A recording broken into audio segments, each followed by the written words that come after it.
Bismillahirrahmanirrahim. Assalamualaikum warahmatullahi wabarakatuh. Innal hamdalillah nahmaduhu wa nasta'inuhu wa nastaghfiruh wa na'udzu billahi min shururi anfusina wa min sayyiati a'malina.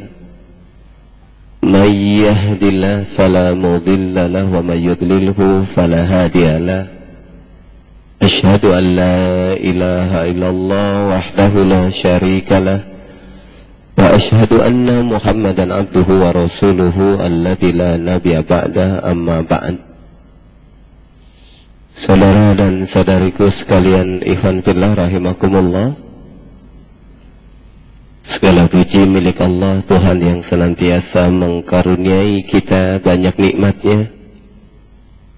Dan alhamdulillah malam hari ini pun kita masih diberkahi olehnya dengan kemampuan kita menghadirkan diri kita di tempat ini guna melanjutkan kajian hasanah hadis Bulughul Maram, yang insyaallah malam ini kita akan masuk ke pembahasan nomor 608.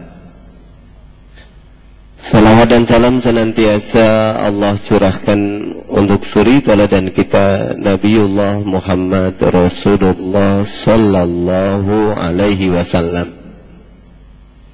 Silahkan dibuka kitabnya, hadis nomor 608. Bismillahirrahmanirrahim. Wa an Buraidah bin al-Khusayb al-Aslami radhiyallahu ta'ala anhu qala Rasulullah sallallahu alaihi wasallam, kuntu nahaitukum an ziyaratil kuburi fazuruha. Rawahu Muslimun, zada Tirmidzi fa innaha tudzakkirul akhirah. Dari Buraidah bin al-Khusayb al-Aslami radhiyallahu ta'ala anhu berkata, telah bersabda Rasulullah sallallahu alaihi wasallam, kuntu nahaitukum, dahulu saya melarang kalian an ziyaratil kubur, dari berziarah kubur. Fazuruha, maka sekarang berziarahlah kalian. Hadis riwayat Imam Muslim. Zada Tirmidzi, adapun Imam Tirmidzi menambahkan di dalam matan hadisnya, yaitu ada kalimat fa innaha tudzakkirul akhirah, sesungguhnya ziarah kubur itu akan mengingatkan kalian kepada akhirat. Saudara dan saudari alhamdulillah rahimakumullah, kita lanjutkan hadis 609-nya karena ini satu paket pembahasan ya.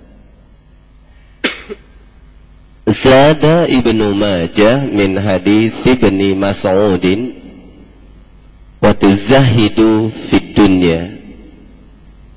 Adapun menurut tambahan catatan Ibnu Majah dari hadis yang berasal dari Abdullah bin Mas'ud, ada tambahan kalimat wa tuzahidu fid dunya. Ziarah kubur itu dapat mengurangi kecenderungan perasaan seseorang terhadap dunia atau zuhud. Nah, saudara dan saudari, hadis yang disebutkan oleh Ibnu Hajar al-Asqalani ini disandarkan yang pertama, kalau Imam Muslim, hadis ini terdapat di dalam kitab Sahih Muslim, hadis nomor 1623. Ini ada di juz yang kelima halaman 107.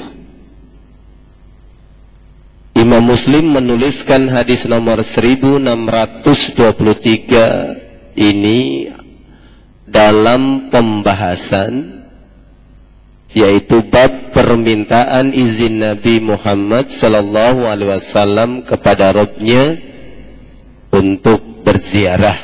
Jadi minta izin.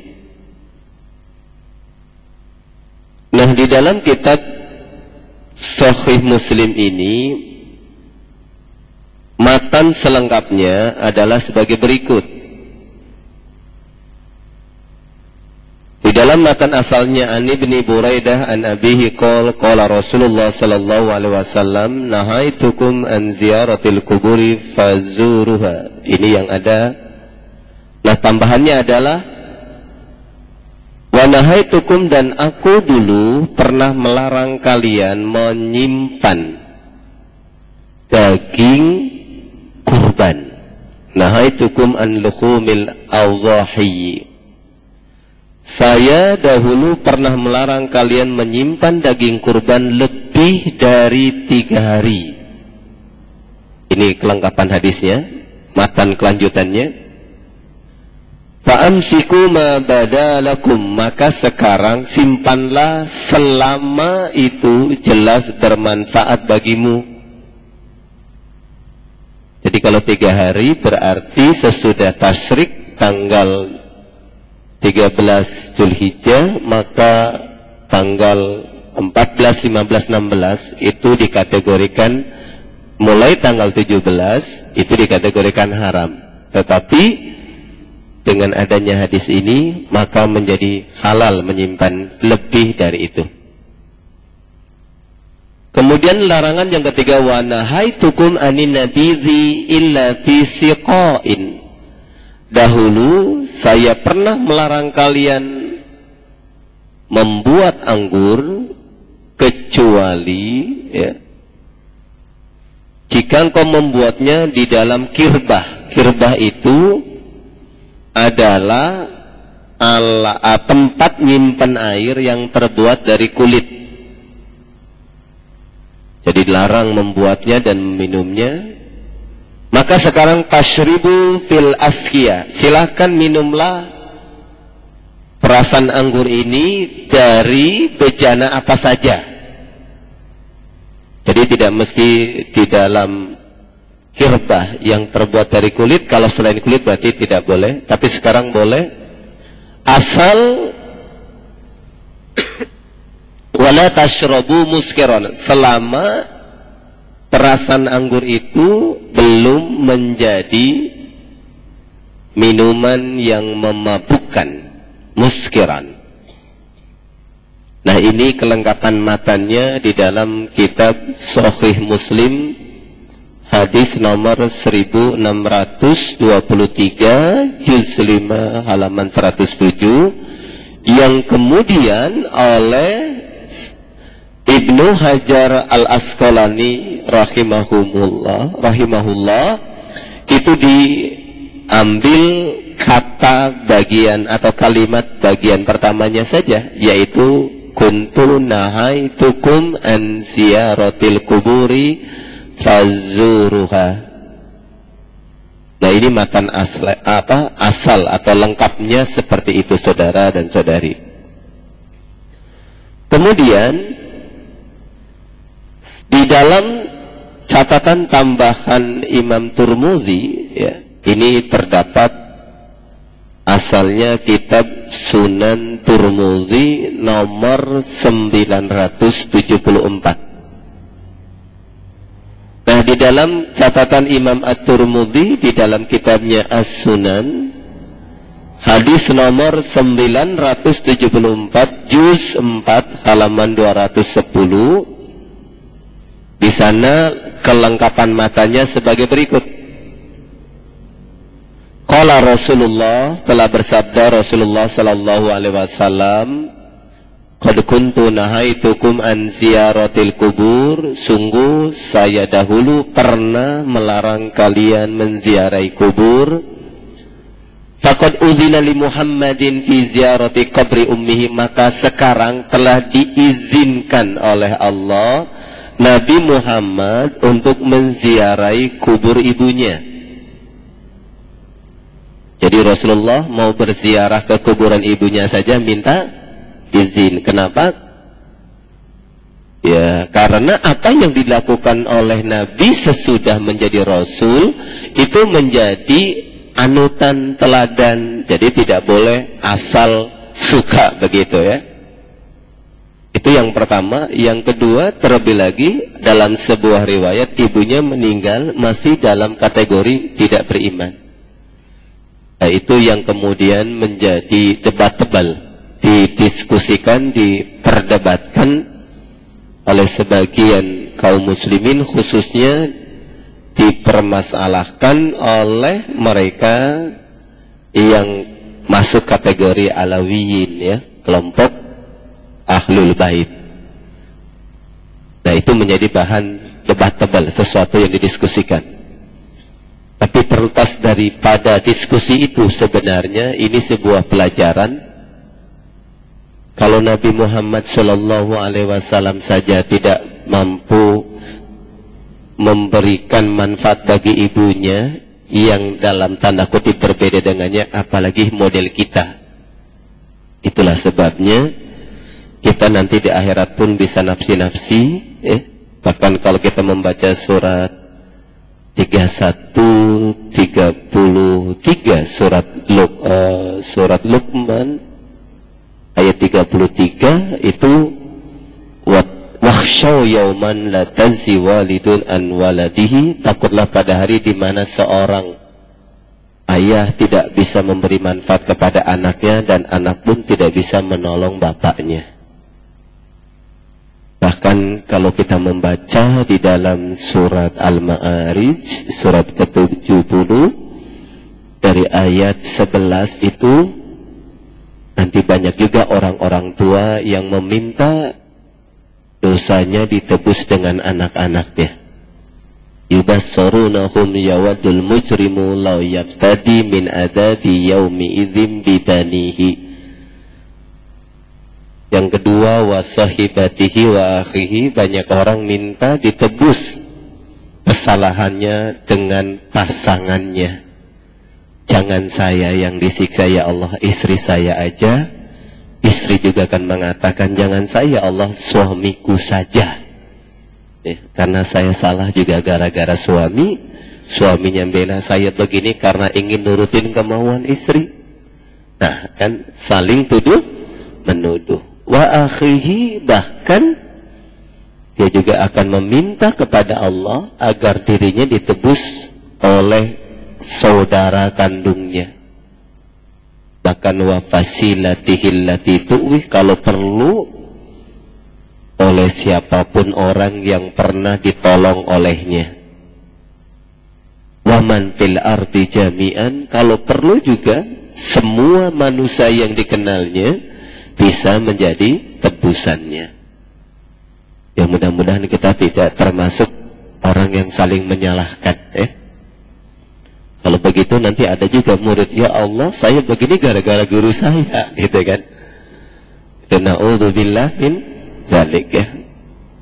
Makanya belajar itu yang harus menjadi sandaran adalah rujukannya, bukan orangnya. Kalau Anda mengikuti kebenaran berdasarkan orangnya, sehingga menimbulkan tanpa reserve, yang penting kata dia, nanti dia masuk neraka, kita ikut masuk neraka. Di sana kita nggak bisa menyalahkan, ya Allah saya begini kan karena ikut dia, masa dia salah. Kata Allah, enggak, semuanya punya bagian masing-masing ya. Dan jadi kembali saudara dan saudari, hadis di dalam catatan Imam At-Tirmidzi itu hadis nomor 974 juz 4 halaman 210. Kelengkapan hadis ini adalah Rasulullah bersabda, saya pernah dilarang saya pernah melarang kalian berziarah kubur, maka sekarang setelah Allah mengizinkan kepada Nabi Muhammad untuk menziarahi kuburan ibunya, maka berziarahlah kalian semua, karena ziarah itu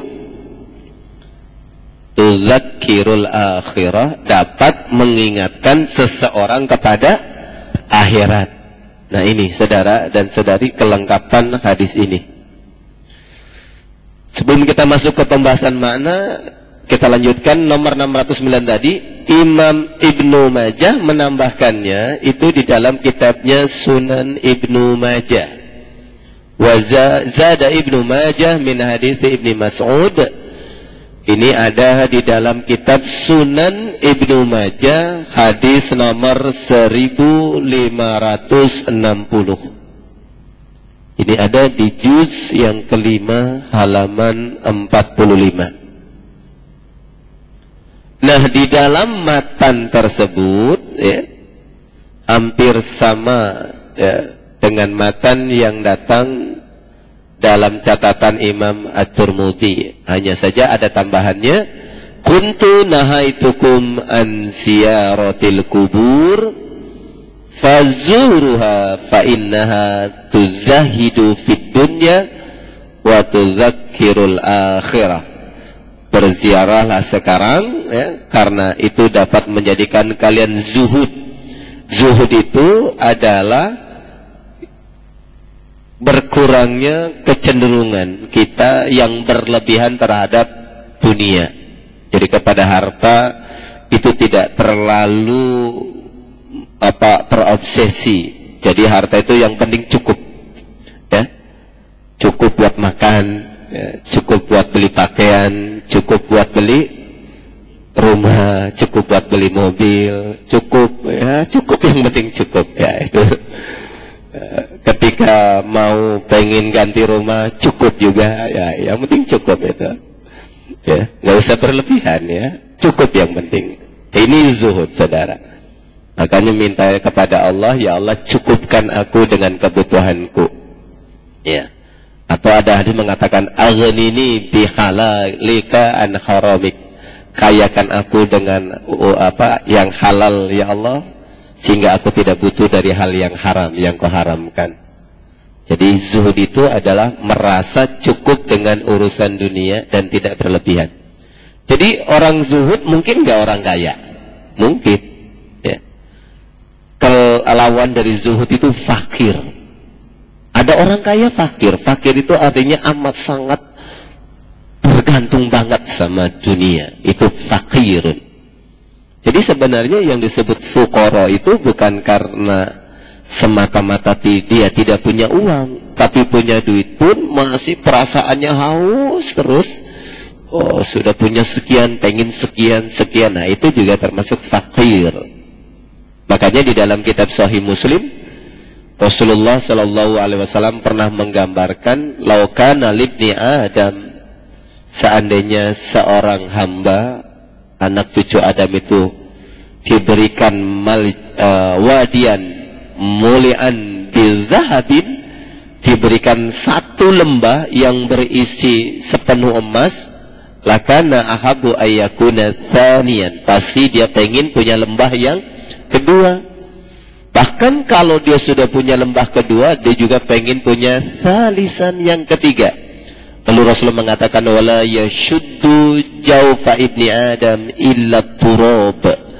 Tidak ada yang bisa menutup rongganya Ibnu Adam yang menjadikan cukup kecuali tanah. Artinya kalau tanah apa? Sudah is dead ya. Sudah end begitu ya. Sudah berakhir. Nah itu yang begitu tentu tidak lagi bicara kepentingan dan kebutuhan, karena sudah tidak membutuhkan apa-apa, karena yang dibutuhkan hanyalah amal soleh.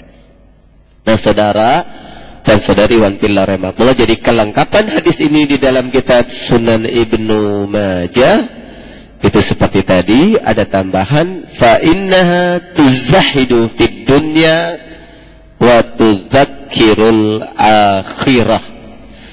Jadi berziarah kubur itu dapat mengendalikan kelebihan kecenderungan atau kecenderungan yang berlebihan kepada dunia dan dapat mengingatkan seseorang kepada hari akhirat. Nah, saudara dan saudari, di samping catatan-catatan tadi, hadis ini juga ada di dalam catatan Imam Malik dalam kitabnya Al-Muwatta, hadis nomor 919. Nah, di dalam keterangan Imam Malik ya, hadis dalam kitabnya Al-Muwatta, hadis nomor 919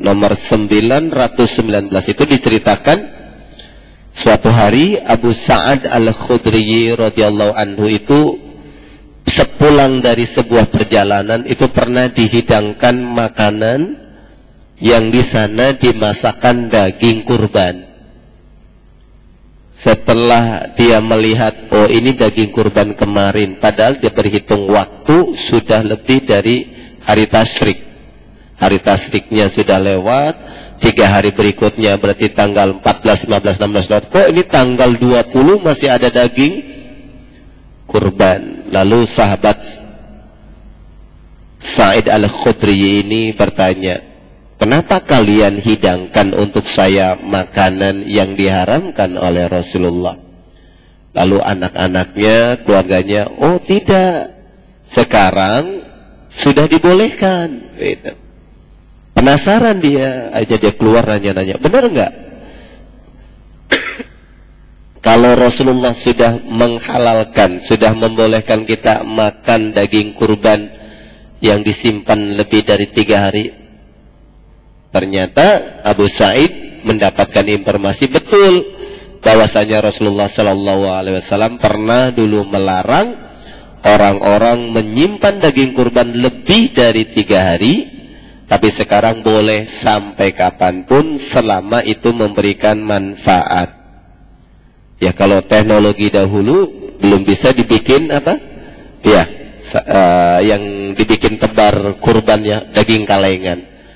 Ya, bisa jadi dikeringkan jadi dendeng begitu ya, lalu dibumbuin dan sebagainya, itu bisa saja. Karena sampai sekarang tradisi itu masih ada. Kalau daerah-daerah Indonesia Timur, Nusa Tenggara Timur, NTT sana, saudara, yang dekat Timur Leste, itu kalau dia punya hajatan, satu sapi dipotong atau kerbau, dagingnya dibagi-bagikan. Biasanya dagingnya itu dimakan dicampur dengan apa? Dengan jagung ya, jagung yang belum ini, sama kacang apa? Kedelai semacam begitu ya. Semacam bisa dijadikan bubur kacang, kacang hijau begitu, saudara, dimakannya seperti itu. Lalu sisanya dagingnya itu dibikin dendeng yang bisa tahan berbulan-bulan. Nah, saudara dan saudari iwan billah rahmatullah, ini tambahan keterangan yang bisa kita ambil dari kitab Imam Malik, yaitu kitab Al-Muwatta, hadis nomor 919, juz 3 halaman 428. Nah, dari keterangan-keterangan ini kita bisa menyimpulkan, yang pertama, hadis ini ternyata cukup dikenal karena tidak hanya datang dari sahabat Buraidah bin Husayb ya. Bahkan di dalam kitab Sahih Muslim, sahabat Buraidah bin Husayb ini, Imam Muslim meriwayatkan hadis ini dari 8 jalur. Kenapa? Karena di dalam istilah hadis, saudara dan saudari, ada hadis yang disebut hadis ahad. Ahad itu satu, qul wallahu ahad, ahad. Hadis ahad itu adalah hadis yang jalur periwayatannya cuma 1 orang. Ada hadis juga masyhur. Masyhur itu hadis yang datang melalui beberapa jalur. Ini berarti hadis ini hadis yang masyhur. Ada juga hadis mutawatir. Mutawatir itu tidak hanya masyhur, tetapi juga dikeluarkan oleh banyak periwayat. Tidak hanya satu sahabat, tetapi banyak sekali sahabat yang meriwayatkannya. Nah, termasuk hadis ini pun termasuk dikenal karena tidak hanya dari Buraidah bin Al-Husayb, saudara, tapi juga ada datang dari Abdullah bin Mas'ud, kemudian datang juga dari sahabat Abu Sa'id Al-Khudri. Bahkan di dalam catatan Imam At-Tirmidzi, hadis ini juga datang dari sahabat Abu Hurairah dan beberapa sahabat-sahabat yang lainnya. Jadi catatan pertama tentang hadis ini hadis cukup terkenal ya, dikategorikan masyhur, yang insya Allah ini menjadi kekuatan hujahnya amat sangat valid begitu. Yang kedua, hadis ini juga menjelaskan tentang salah satu kaidah di dalam ilmu usul fikih, yaitu kaidah nasih mansukh. Nasih mansukh itu artinya satu urusan, satu ketentuan syariat dihapuskan dengan dihadirkannya syariat baru atau ajaran baru. Nah, syariat yang dihapus di sini atau yang dimansukh ya di dalam hadis ini adalah yang pertama, larangan ziarah kubur itu dimansukh ya. Mansukh itu diganti, dihapus dan diganti dengan yang baru. Larangan yang dimansukh kedua adalah larangan menyimpan daging hasil kurban lebih dari 3 hari. Dan larangan yang ketiga yang dimansuh adalah larangan meminum perasan anggur di tempat selain kirbah. Dulu hanya kirbah yang boleh diminum, selain kirbah nggak boleh begitu. Tapi dengan adanya ini maka semuanya dimansuh dengan aturan yang baru. Aturan yang baru yang disebut dengan nasih. Jadi nasih adalah aturan yang mengganti, mansuh adalah aturan yang diganti begitu. Mansuh ya pakai kho.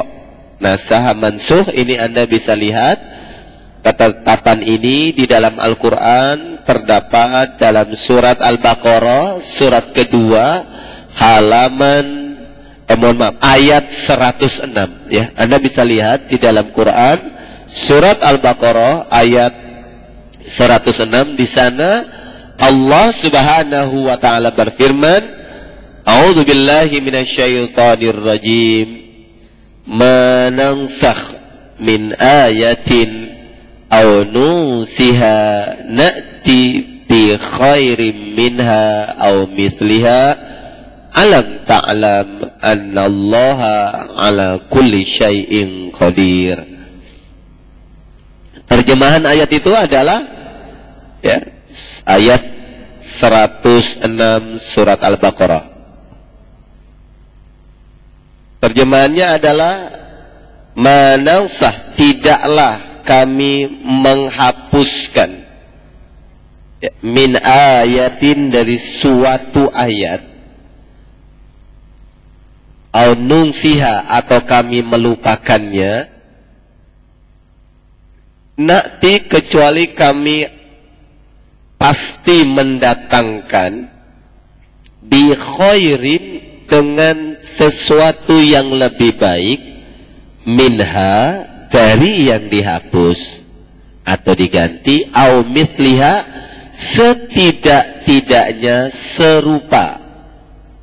Alam ta'lam, tidakkah kalian mengetahui, annallaha, bahwasanya Allah Subhanahu wa ta'ala ala kulli syai'in qadir, maha kuasa atas segala sesuatu.